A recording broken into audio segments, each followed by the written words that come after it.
The restaurant was packed when it happened.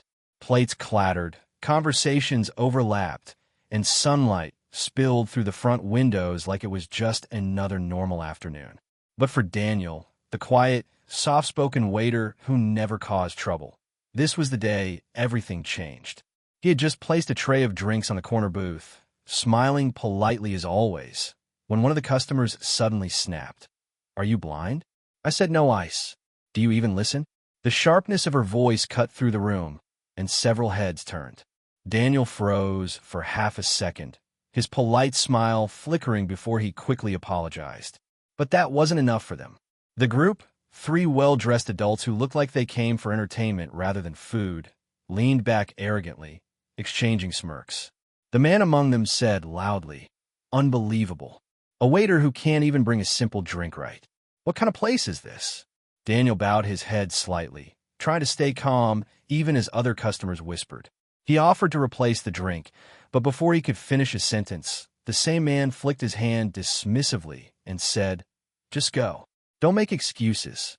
Daniel walked away, gripping the tray tightly so his trembling wouldn't show. He didn't know that someone was watching him the entire time, the owner. But at this moment in the story, viewers, if you're watching this right now, before we dive deeper, make sure to like the video, drop your thoughts in the comments, share this story with someone who loves inspiring content, and subscribe to Kindness Valley for more real-life stories that warm the heart and open the eyes. Now, let's continue. Daniel hurried toward the kitchen, trying to hide the humiliation twisting in his chest. He had been raised to stay humble, to stay patient, to never talk back. But every now and then, moments like this made him question why kindness always seemed to cost him more than anyone else. In the kitchen, he quietly remade the drink, this time with absolutely no ice, and carried it back to their table.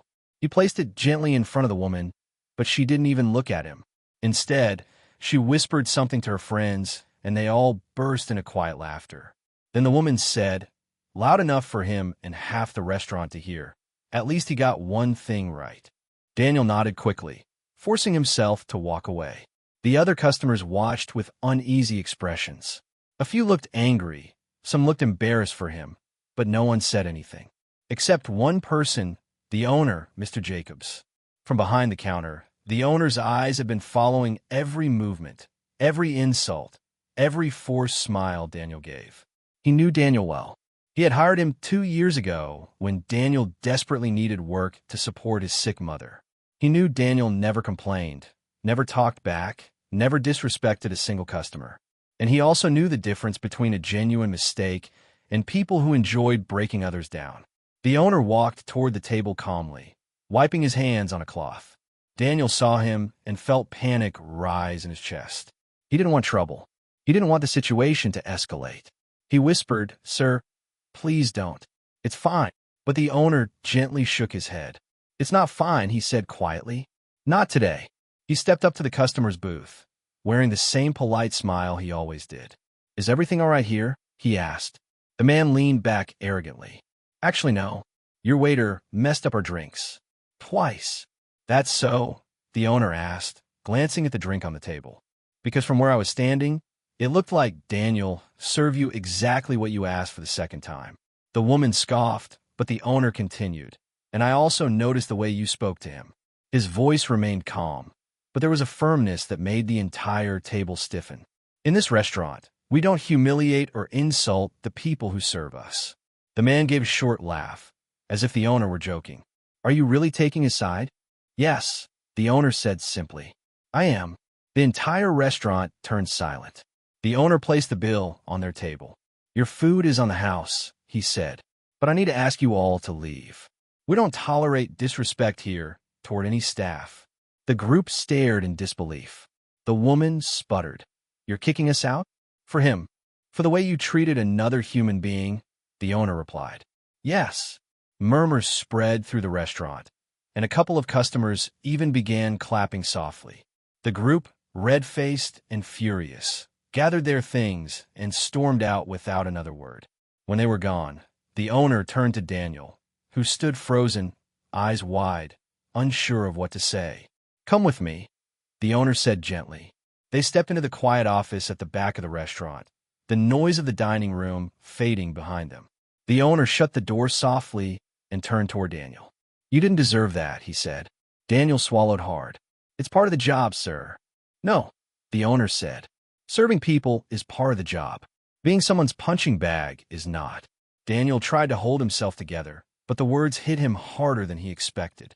In all the time he had worked there, no one had ever stood up for him before. Not a customer, not another employee, not anyone.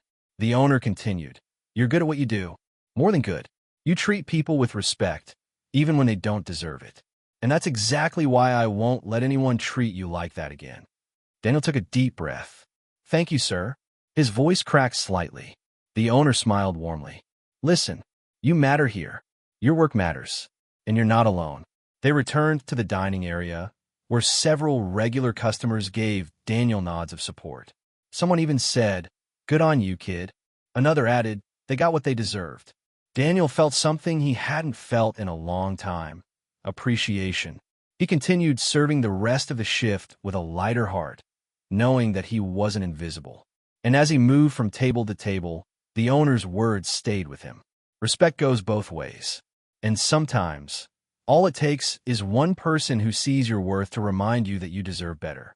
If you enjoyed this story and believe kindness should never be overlooked, make sure to like the video, comment your thoughts, share this with someone who needs a reminder of their value, and subscribe to Kindness Valley for more powerful, inspiring, true-to-life stories.